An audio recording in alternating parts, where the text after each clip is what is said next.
अंधेरे को छोड़कर उजाले को अपनाना ही जीवन है। चलिए मिलके ज्ञान से जागृति लाएं।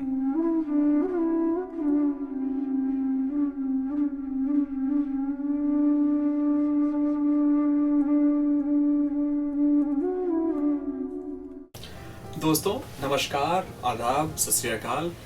आप लोगों का स्वागत है मेरे इस वीडियो में, जिसकी जो सीरीज़ है जागरूकता, मानसिक जागरूकता, अवेकनिंग द माइंड। मेरा नाम डॉक्टर आकाश आहूजा है। मैं एक साइकाइट्रिस्ट हूँ, मानसिक चिकित्सक, यहाँ लॉस एंजलिस कैलिफोर्निया में। और मैंने अपनी मेडिकल स्कूल की शिक्षा प्राप्त की है मौलाना आज़ाद मेडिकल कॉलेज से, जो कि नई दिल्ली हिंदुस्तान में है। और मैंने अपना साइकाइट्री की जो पढ़ाई की है, रेजिडेंसी, वो मैंने की है मिनियापोलिस, जो मिनेसोटा में है, एक अमेरिका का राज्य है। दोस्तों आज जिस विषय के बारे में हम बात करेंगे, वो विषय जो है, वो टॉपिक जो है, वो हमारे सीनियर्स, जो हमसे बड़े हैं लोग एज में, उनको अफेक्ट करता है। और वो टॉपिक है डिमेंशिया। डिमेंशिया क्या होता है? डिमेंशिया मतलब याददाश्त खो जाना।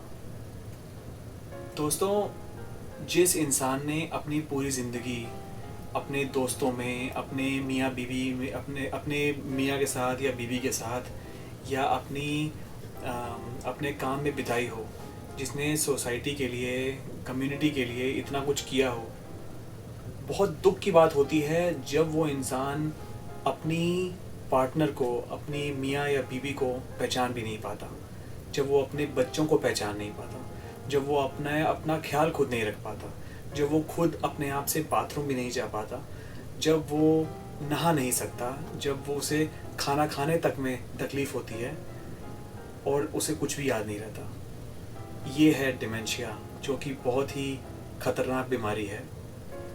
तो आज हम उसके बारे में थोड़ी बात करते हैं। मैंने ये कुछ स्लाइड्स बनाई हैं, स्लाइड्स अंग्रेज़ी में हैं, तो मैं आपको ये हिंदी में कन्वर्ट करके बताऊंगा। तो बात करते हैं डिमेंशिया के क्या क्या होता है डिमेंशिया में। तो दोस्तों, एक तो सबसे बड़ी बात कि वो लोग अपनी याददाश्त भूल जाते हैं, और लोग एक ही सवाल को बार बार पूछने की कोशिश करते हैं क्योंकि उन्हें याद नहीं रहता। हम लोग काफ़ी बार उन लोगों से गुस्सा हो जाते हैं, नाराज़ हो जाते हैं कि आपको अभी तो समझाया था, आपको अभी तो बताया था, आपको कुछ याद नहीं रहता। ये भूल जाते हैं कि हो सकता है कि ऐसा नहीं है कि वो हमारी बात को सुनने की कोशिश नहीं कर रहे हैं। हो सकता है कि उनके अंदर ये जो डिमेंशिया है, याददाश्त खोने की बीमारी है, ये शुरू हो चुकी है। वो लोग अपने ही मोहल्ले में और गली में, जहाँ वो पिछले 30, 40, 50 साल से रहे हैं, वो उसी मोहल्ले में वो खो जाते हैं।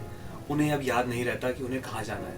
अगर वो गाड़ी चलाते थे तो अब वो गाड़ी जो है वो नहीं चला पाएंगे, क्योंकि वो उनको रास्ते याद नहीं रहते हैं। वो लोग बहुत जो इम्पोर्टेंट तारीखें हैं, अपना जन्मदिन, अपनी बीवी का जन्मदिन, अपने पति का जन्मदिन, या बहुत सारी चीज़ें और लोग हैं, वो उनको याद नहीं रहती। ना लोगों की शक्ल याद रहती है, ना लोगों के नाम याद रहते हैं, ना तारीखें याद रहती हैं, ना टेलीफोन नंबर, ना घर का एड्रेस। वो लोग अपना ख्याल नहीं रख पाते। जैसा मैंने बताया कि उनमें से कुछ लोग जब डिमेंशिया बढ़ जाता है तो वो अपने आप खाना भी नहीं खा सकते, अपने आप अपने कपड़े भी नहीं बदल सकते, और अपने आप शायद बाथरूम भी नहीं जा सकते। दोस्तों, डिमेंशिया जो है वो, उसके बहुत सारे कारण हैं, लेकिन कुछ कारणों के बारे में अगर हम बात करें तो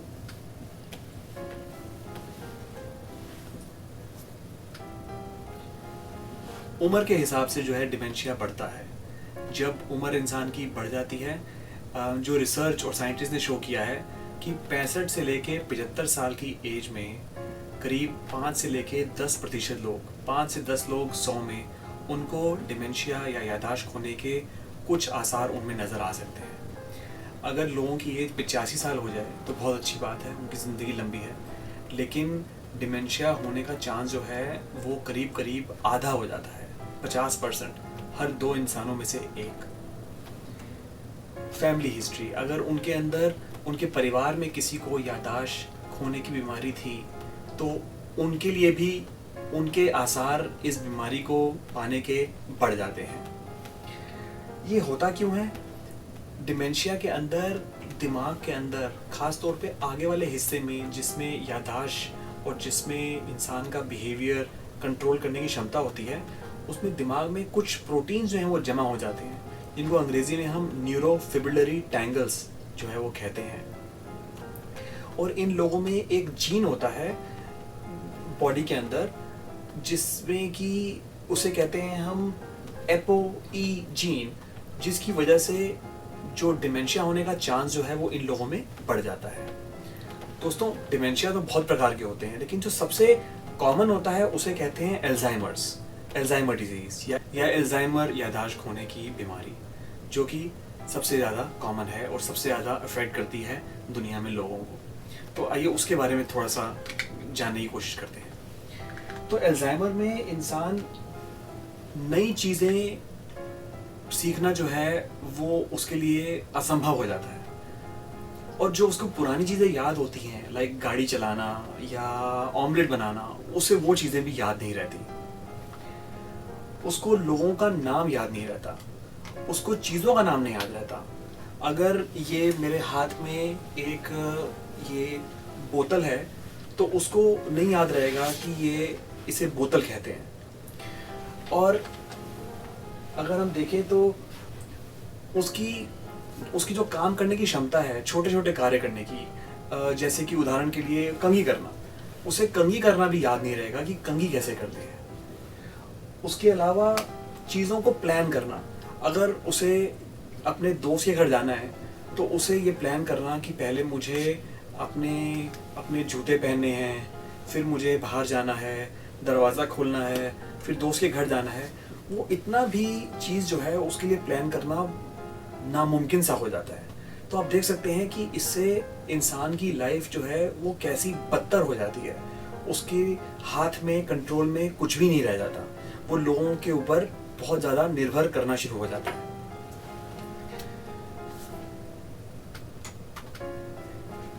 तो दोस्तों, जब हमने बात की है इस एल्जाइमर्स की, तो हमें अब बात करनी चाहिए कि एल्जाइमर्स का इलाज क्या है। दोस्तों, दुख की बात यह है कि एल्जाइमर्स का कोई इलाज नहीं है। ये मैक्सिमम हम ये कर सकते हैं कि इसको हम रोक सकें थोड़ा, या इसकी जिस स्पीड से, जिस रफ्तार से ये बढ़ रहा है, या जिस रफ्तार से ये किसी की बॉडी में फ़र्क ला रहा है, किसी के ब्रेन में फ़र्क ला रहा है, उसको हम थोड़ा रोक सकें। लेकिन एल्जाइमर्स का कोई इलाज जो है वो नहीं है। कुछ दवाइयाँ हैं जिससे थोड़ा एल्जाइमर को आराम मिल सकता है, और उनमें से कुछ दवाइयों के नाम मैं बताता हूँ आपको। एक का नाम है डोनेपेजिल, एक का नाम है मेमेंटीन। अब ये दवाइयाँ क्या करती हैं दोस्तों? छोटा सा ध्यान रखते हैं कि दिमाग में बहुत सारे केमिकल होते हैं, और बहुत सारे केमिकल्स में दो केमिकल्स जो हैं वो बड़े इंपॉर्टेंट हैं याददाश्त के लिए। एक का नाम है एसिटाइल कोलिन, एक का नाम है ग्लूटामेट। अब एसिटाइल कोलिन जो है वो दिमाग की याददाश्त के लिए ज़रूरी है, और ग्लूटामेट जो है वो ज़रूरी नहीं है। इनफैक्ट ग्लूटामेट जो है वो याददाश्त को उल्टा ख़राब करता है। तो ये जो दवाई है डोनेपेजिल, ये उस एसिटाइल कोलिन को बचाती है, और एसिटाइल कोलिन दिमाग के लिए अच्छा है, तो डोनेपेजिल ऐसे काम करती है। ग्लूटामेट दिमाग के लिए सही नहीं है, याददाश्त के लिए सही नहीं है, तो ये जो मेमेंटीन है ये उस ग्लूटामेट को घटाती है, जिसकी वजह से इंसान की याददाश्त जो है, अल्जाइमर जो है, वो थोड़ा सा रुक सकता है। विटामिन ई भी कई लोग कहते हैं कि कुछ रिसर्च ने शो किया है कि ये भी इस बीमारी के लिए फ़ायदेमंद है। एक अच्छी बात ये है, ख़ास तौर पे जो लोग खाने में हल्दी डालते हैं, कि हल्दी में एक केमिकल होता है टर्मरिक, जिसे कहा जाता है कि जिसकी वजह से शायद अल्जाइमर होने के चांस जो हैं वो कम हो जाते हैं। दोस्तों, मैंने इसमें कुछ रिसोर्सेस भी दिए हैं। एक वेबसाइट है alz.org, जो कि शायद कुछ मदद कर सके और इसके बारे में जानने के लिए। अब दोस्तों, जो अल्जाइमर्स है ये सिर्फ उस इंसान की लाइफ पे फ़र्क नहीं डालता जिसको कि ये बीमारी है, बल्कि पूरी सोसाइटी, पूरी फैमिली इससे बहुत ज़्यादा प्रभावित हो जाती है। तो फैमिली को इससे कैसे डील करना चाहिए, चलिए थोड़ा सा उस बारे में बात करते हैं। पहले तो फैमिली को इस बात का अंदाज़ा हो जाना चाहिए कि हमारे बड़ों को ये बीमारी जो है वो हो गई है या हो रही है, इसके सिम्टम बढ़ रहे हैं, तो उन्हें डॉक्टर के पास ले जाना चाहिए। उनको दवाइयों के बारे में पता होना चाहिए। उनको ये बात पता होनी चाहिए कि जैसे जैसे अल्जाइमर्स बढ़ेगा वैसे वैसे इंसान की क्षमता खाना खाने के लिए, अपने बेसिक कार्य करने के लिए, बाथरूम जाने के लिए, कपड़े पहनने के लिए धीरे धीरे कम होती रहेगी। उनको उसके लिए या तो उन्हें खुद मदद करनी चाहिए या किसी मेडिकल नर्स वगैरह की हेल्प लेनी चाहिए। उनके कमरे में और घर में उनके आसपास फर्नीचर जो है वो सिंपल रखना चाहिए और फर्नीचर को बार बार चेंज नहीं करना चाहिए, जिससे कि वो गिरे ना, जिससे उनको चोट ना लगे, लोगों को जिनको अल्जाइमर्स है। फिर जब भी उनसे बात करें तो छोटे सिंपल सेंटेंसेस, वाक्यों में बात करें। आप उनसे ये बात कर सकते हैं कि आपका क्या हाल है, खाना खाएंगे आप। ये उनसे ना कहें कि मैं शाम के 7 बजे आऊँगा और उसके बाद मैं खाना गर्म करूँगा और मैं उसके बाद आपको दे दूँगा। ये बहुत कॉम्प्लेक्स है। तो ये सिंपल भाषा में बात करेंगे तो उन्हें ज़्यादा समझ में आएगा। लेकिन एक बात याद रखिए दोस्तों कि वो बच्चे नहीं हैं, उनसे बच्चों की तरह बात मत करें। ये उनको भी समझ में आता है कि और ये उनकी ईगो को और उनके आत्मसम्मान को बहुत ठेस पहुँचती है अगर आप उनसे बच्चे की तरह बात करना शुरू हो जाए। तो ये भी याद रखना चाहिए हमें कि हम उन पे गुस्सा ना करें, उन पे अपनी फ्रस्ट्रेशन और परेशानी ना निकालें और थोड़ी बहुत फैमिली गैदरिंग्स और उनके दोस्तों को घर पे इनवाइट करते रहें, उनको ले जाते रहें ताकि उनका जो है वो दिल लगा रहे। जैसे जैसे अल्जाइमर्स बढ़ता रहता है वैसे वैसे अल्जाइमर्स के जो सिम्टम हैं वो बढ़ जाते हैं और हमें याद रखना चाहिए कि कई बार ये लोग अपना पेशाब भी नहीं रोक पाते, तो इनको शायद एडल्ट डायपर्स आते हैं मार्केट में, वो इस्तेमाल करने पड़ सकते हैं। आप लोग कोशिश करें कि दरवाजे लॉक रखें ताकि ये घर से एकदम बाहर ना निकल जाएं, क्योंकि इनका बुरा हो सकता है, गिर सकते हैं, एक्सीडेंट हो सकता है। इनकी जेब में एक प्रमाण पत्र, एक आइडेंटिटी कार्ड रखें ताकि अगर किसी को मिल जाए तो ये उन्हें लोग वापस ला सकें। डॉक्टर्स के साथ रेगुलर अपॉइंटमेंट रखें और उनकी दवाइयों का ख्याल रखें और ख्याल रखें कि वो किसी नोकीली वस्तु लाइक चाकू या कैंची या गैस और बर्नर के आसपास अगर हों तो उनका ख्याल रखा जाए ताकि उन्हें चोट ना लगे। दोस्तों, अल्जाइमर्स एक बहुत ही खतरनाक और डेडली डिजीज़ है।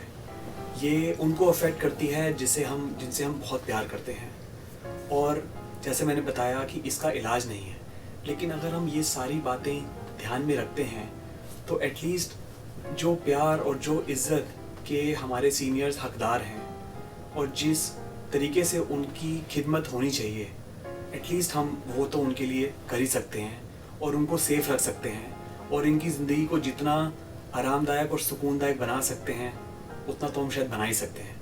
यही शायद हमारी अल्जाइमर्स के ऊपर विजय है। धन्यवाद ये वीडियो देखने के लिए। नमस्कार।